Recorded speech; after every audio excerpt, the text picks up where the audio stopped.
Okay, this is two whopping great roasting potatoes which I have sliced on the Mandarin slices. They're about that thick.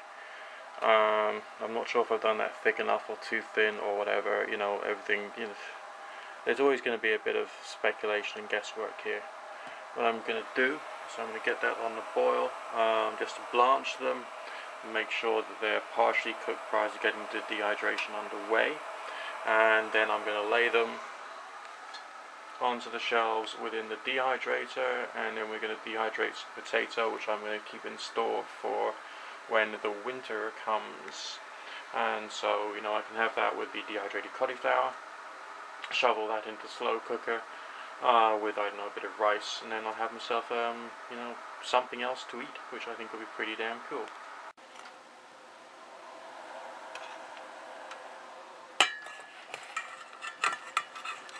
Just trying to get them all in the saucepan, get the blanching underway. It's only meant to be 10 minutes in the water. Hopefully you get some separation between the pieces of potato. You know, there's actually some skill in this, you know, which in this case I probably don't have, but I'm sure with a lot of this like crazy survivalist type stuff, you know, we can make it up as you go along, hope for the best, and the rest sort of like starts falling into place as you get to know the techniques. Right, there we go.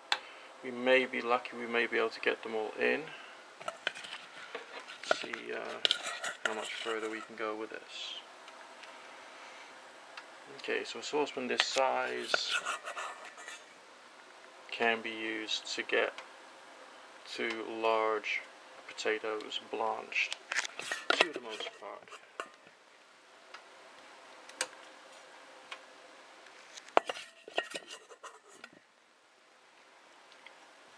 Now the trick becomes to carry on letting the potatoes do their blanching bit for the 10 minutes without them becoming cooked properly and completely throughout.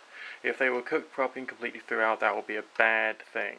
The reason that will be a bad thing would be because it will be too soft. They will break up when I'm putting them into the dehydrator. We want to have some cooking action, but not too much. That's where it gets a bit difficult. But I think I can probably do it. So if you think about the quantity of vegetable that's in there, I mean, that's like your starch course for 2 people, and we're going to preserve that. Maybe I could even have less of it and just add that to something as a thickener. Just take a few of the discs of potato and crush them up into a powder, and then hey presto, I could have a thickener for, let's say, a soup which I can make with my gluten-free vegetable stock, or indeed I can make a vegetable stock out of some of the rest of my dehydrated vegetables. You know, the possibilities are not limitless, but there's a few of them there. Now I'm just going to hope that that's been blanched enough. I don't know, obviously, but let's just get these pieces of potato into the dehydrator bit by bit. Oops, slightly unstable on the, unsteady on the edge of the table there. And fuck it, here goes. Piece number 2. I want to get them well spread out. So these aren't totally cooked. These are only like very partially cooked pieces of potato. Yeah.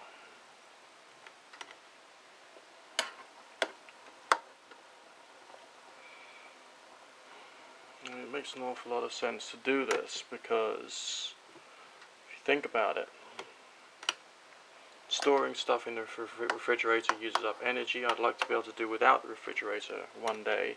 Using the dehydrator for a day uses up much less power than using the refrigerator for, let's say, a month. Okay, so if you're going to store stuff in something like a refrigerator for a month, you'll be better off dehydrating. And just think how much longer this stuff is going to last. You know, you can just shove this on the shelves in your cupboard and just forget about it when it's done. Just treat it like dry goods, just the same way as I treat popcorn, you know. I'm not going to worry about popcorn going off because it's dry goods, right? I'm not going to worry about rice going off. It's dry goods, right? Now, one thing that does concern me is that these are reasonably thick slices. I want them reasonably thick so it still maintain their integrity, their shape and form when going through the dehydration process. Now, that can be a problem because it'll take a long time. It'll take a long time to get those things back, down to small. The occasional slice, like this one here, that's so thin you can more or less see through it. That's going to go pretty quickly because, it's thin. In the end, I decided that I'll just leave it just like that, 1, 2, 3 trays worth of dehydrator, nothing in the base. So we'll probably get a slightly higher dehydration rate, which you might need if the potato slices are slightly thicker than they would be for ideal. And we'll just see how it works out when it's all done. Just to quickly show you, that's the pieces of potato in there, still giving off some steam. Let's switch it on and make some dry potato.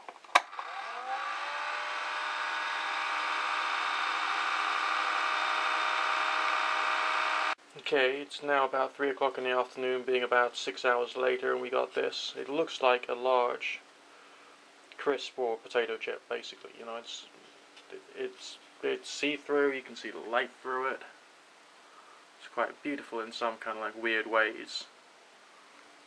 And it's thinner, a lot thinner. So yeah, a lot of good dehydrations happened there.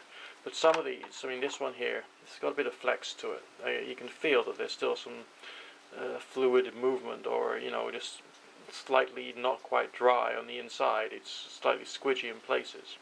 Now what we want to try and do is to avoid something called case hardening.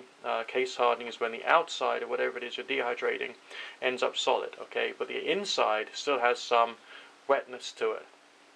So the inside is still, the inside of whatever it is you're dehydrating can still be a place where bacteria can grow.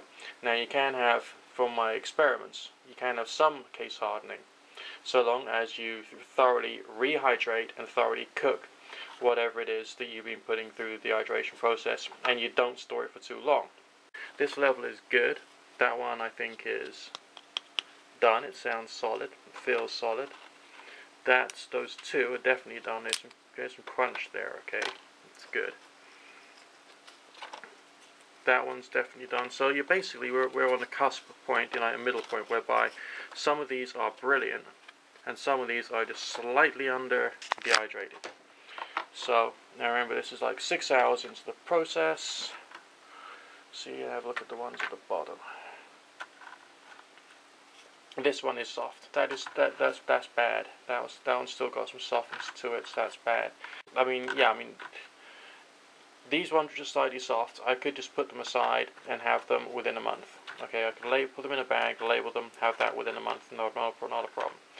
But, well, possibly a little longer. It depends on how much you want to risk it, really.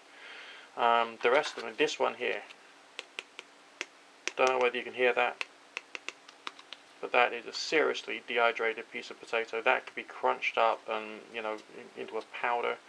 And that's done. I just want to leave it for another 2 hours just to make sure, and then basically I'm done. So that'll be 6, 7, 8 hours at 250 watt hours. This being a small dehydrator. You do have to think about your energy consumption as well, and you end up. This one that's a perfect piece of dehydrated potato. Okay, that can go straight in. You can rehydrate that overnight, then you can put that into your slow cooker in the morning, and that'll be a nice good bit of potato when it's all fluffed up properly. Learning about food storage is a lot like learning about a bank savings account, because you have your bank savings account so that you've got something in case of a rainy day. Well, what if you lose your job? Okay, what if you lose, just what if you lose your job? And it takes you, let's say, 2 months or 3 months or 6 months to get yourself somewhere new. And any money you're taking, let's say from benefits and the rest of that, that's got to go on rent or, bills. You don't have to spend that on food as well. You want to make sure you got enough food so you can live comfortable. That's one of the things this is all about. Lots of other reasons to do it, but that's just one of them.